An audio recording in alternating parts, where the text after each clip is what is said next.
Well, it's pretty much a delight this summer. I get to see my friend Jane. And Jane and I used to work for hospice. And I was a hospice chaplain for many years. And I received permission to share a story, this story that I would like to share with you, a true story. Um, I visited with one of our hospice nurses. It was our first visit with a young woman, actually a middle aged woman, who had just started on hospice. Um, her nurse and I, as I said, we had not met her yet, and so we thought we would just make our introductory visit together. And we entered the home where she was staying in the home of a friend who offered to let her lay on a mattress in the back kind of storeroom. She looked really weak. She looked really thin and really tired. And the nurse did a brief assessment because a more thorough assessment had already been done by the admitting nurse. He explained that he would be her primary nurse. And he talked about what nurses do with hospice. They visit each week, check in to see how she's feeling, adjust medications, make suggestions to help her feel more comfortable. And he reminded her to call anytime, 24/7, if she ever had a question, a concern, didn't feel right, or had pain. And then I introduced myself and the chaplaincy services, that our role was to care for her spiritual help, to encourage her, and to help her stay connected with the people and the things that are really important to her, that lift her spirit. That we can talk about spiritual concerns or issues, or provide counsel about end of life or other topics, and pray with her if that's something that she would like. She told me she hadn't attended church for as long as she could remember, and said she wasn't ever really connected to a church. So I offered to be available anytime she just wanted to talk or have someone with her. She really didn't say very much after that. She seemed really tired, and so the nurse and I thought it might be best if we would just make this a really brief first visit. But before we left, we asked if she had any concerns, any questions of us. And then she pulled herself up a little bit on the mattress. And she said, with a look of intense fear,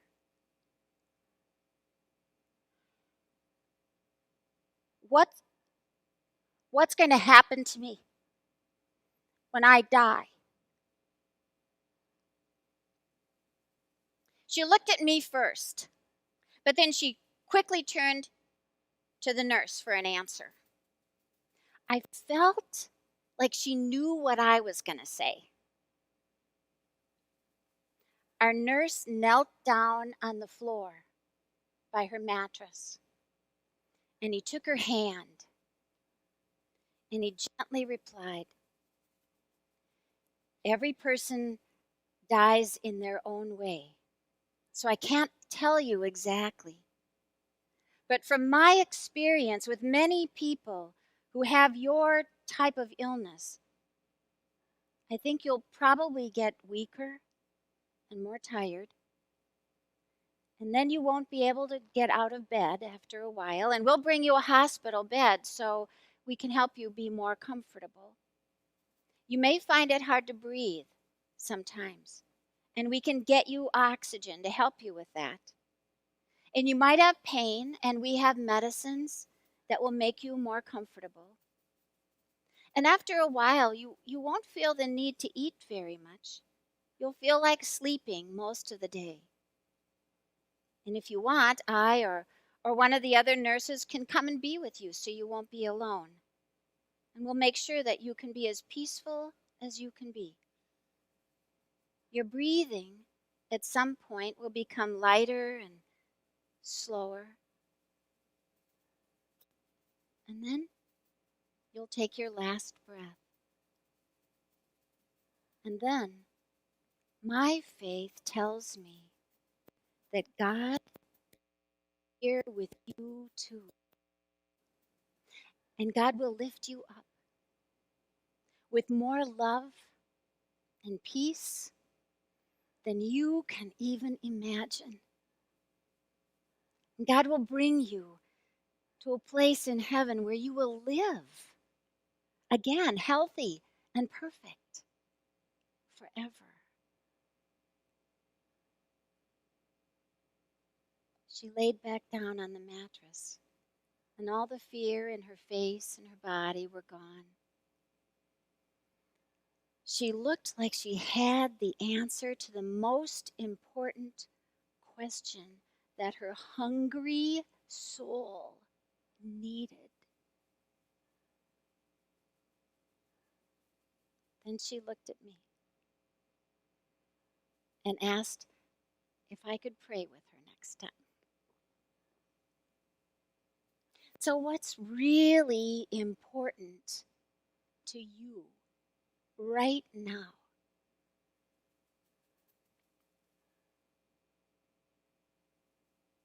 In our story, in the gospel story that we read, finding and following Jesus was most important. Those people who had been fed that miraculous bread, we read about that last Sunday, the 5,000 people fed the bread and the fish. Those people went looking for Jesus right away when they got up in the morning. And you know what?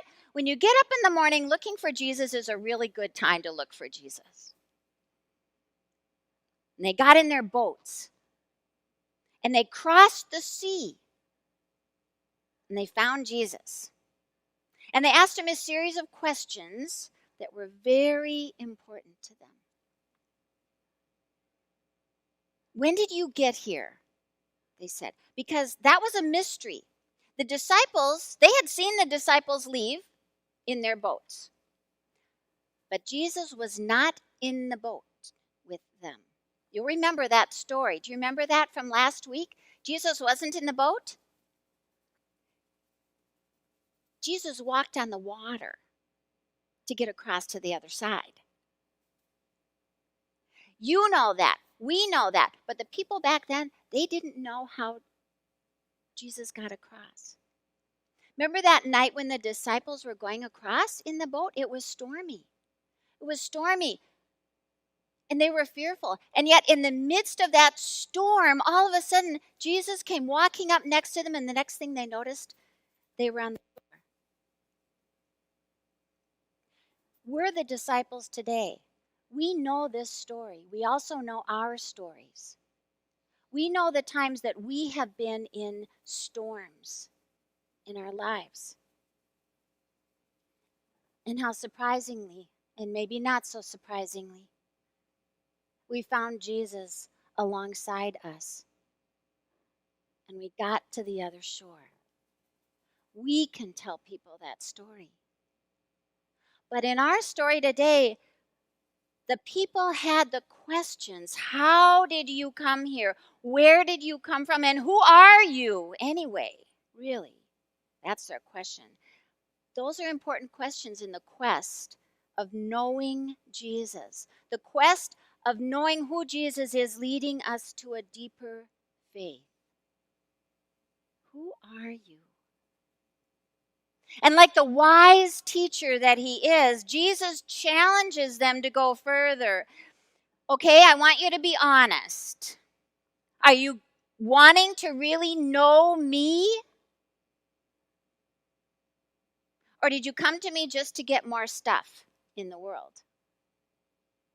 To satisfy an immediate need?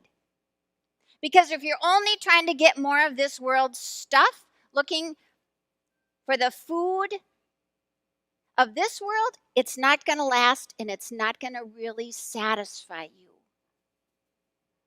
Instead, Jesus said, work for the food that will nourish your whole being forever. which the Son of Man wants to give you. It's the will of God for you. Now, some of the people started realizing this is important, what Jesus is saying. So they continue on the path of learning and they ask some more. What do we need to do this work? What do we need to do this, to get this and have this will of God? Yes. And Jesus said, this is what you need to do. This is the work that God asks. Above everything else, believe. Trust. Trust the one God sent. But at this point, it's kind of like some of the people want to trust, but then again, they're just kind of unsure about making a commitment. And doubts come in. So that sounds familiar, right? That's like all of us.